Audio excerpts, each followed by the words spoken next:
Welcome to Awakened Sovereignty, a solo cast on ascension, shadow work, empowerment, and alignment with your highest purpose.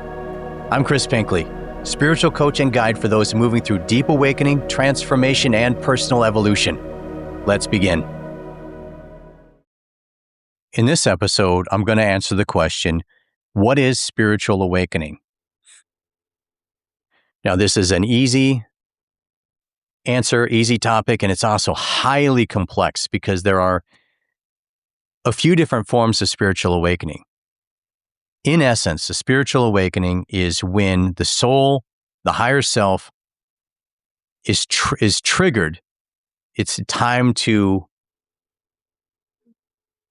bring your consciousness online,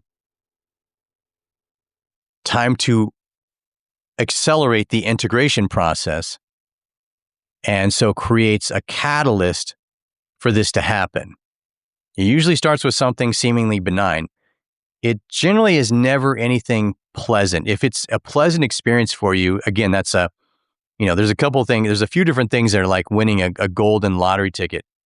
One is having a friend or a family also going through spiritual awakening at the same time or are spiritually awake in your circle. That's a golden lottery ticket. Another one is a partner who is spiritually awakening with you or are already spiritually awake. That's a golden lottery ticket. And the third one is to have a really nice, pleasant spiritual awakening and not have to go through all kinds of karmic, turmoil or have your life torn apart or everything, that you love taken from you. And some people have that golden lottery ticket. If that's you, congratulations. But for most of us, spiritual awakening starts with maybe something benign, something that seems small in the beginning. It's mildly unpleasant. It could be some sort of seemingly small, like little illness or injury, or some problem, persistent problem at work, or some problem with your partnership, some problem with even just like a billing issue with, maybe something with your home mortgage, or, even an issue with your car trying to get to work or something. It starts with something that seems fixable a lot of times. So it's this benign event that just doesn't seem like that big of a deal. And it quickly escalates out of control. And it starts, you start getting these things dogpiled on top of you. And under normal circumstances, it might not be so bad because you can fix one thing at a time, but they start getting dogpiled on top of you before you can resolve them. And pretty soon you went from one thing that was kind of in a minor way annoying and slowing you down, to 5 or 6 things that are annoying and slowing you down. And worse is the one first thing, no matter what you throw at it, you can't seem to solve it. So it starts with a small but unsolvable problem for a lot of people. Some sort of event, some sort of shocking event is the other way. And what quickly happens is for a lot of people is their life just starts to unravel at a very rapid pace.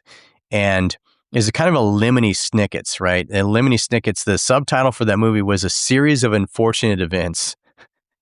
And it's not funny. I mean, for myself in my life, I've been through what I refer to as the hell beyond hell, the long dark, the vibrational meat grinder. For 8 years on and off, I didn't know if I'd be here because I was skin and bones. I lost everything.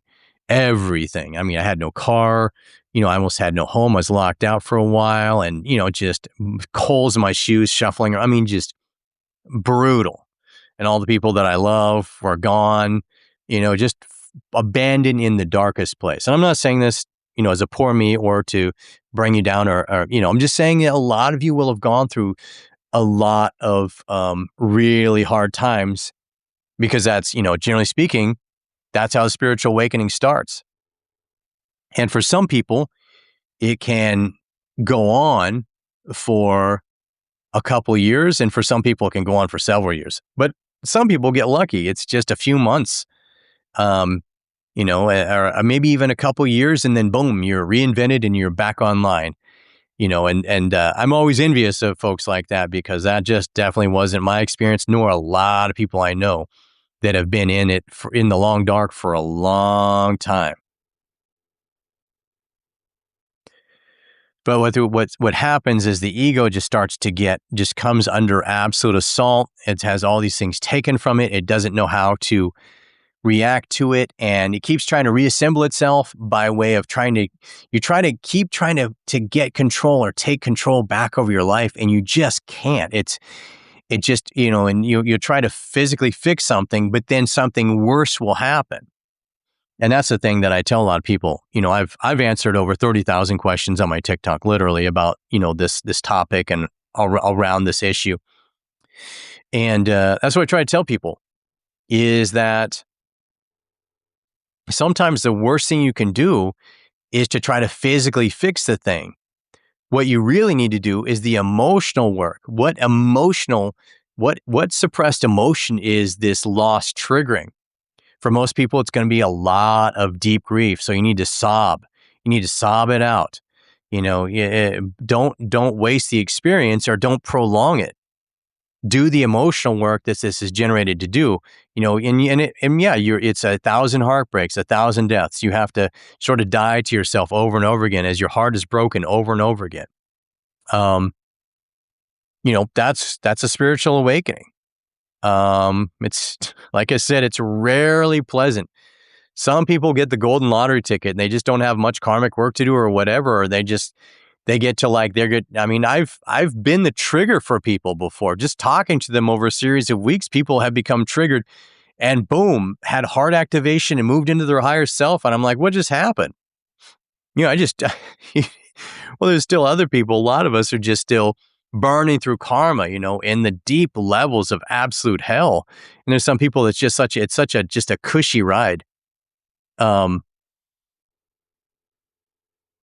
would say the most important thing about spiritual awakening is to realize that most people around you won't understand what you're going through.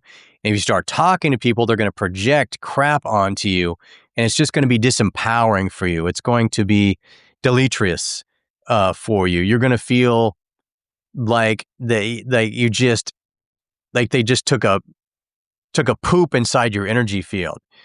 It just pulls your energy out and makes you feel flat and depletes your energy. When you go to tell somebody about this amazing thing you're going through or this hard times, and they just project some crap onto you, or they humor you, or they're condescending or patronistic or whatever, or ridicule you. So very quickly, you're going to realize, I mean, you may already know, you just can't go and just talk to people about it, or it's just going to flatten out your energy field. And you're going to take time. Every time you do that, it's going to take you a few days to recover from it. So very quickly, you're going to realize, okay, I just can't go and flap my jaw about this to just anybody, because there's consequences. I don't want to feel depleted and defeated, for 2 or 3 days until I recover energetically from that, right? And what's happening is that they're actually crashing. You're actually opening yourself up, and then they're crashing your energy field with the low vibrational junk that they're kind of pushing into your energy field. And they're also feeding off your energy at the same time.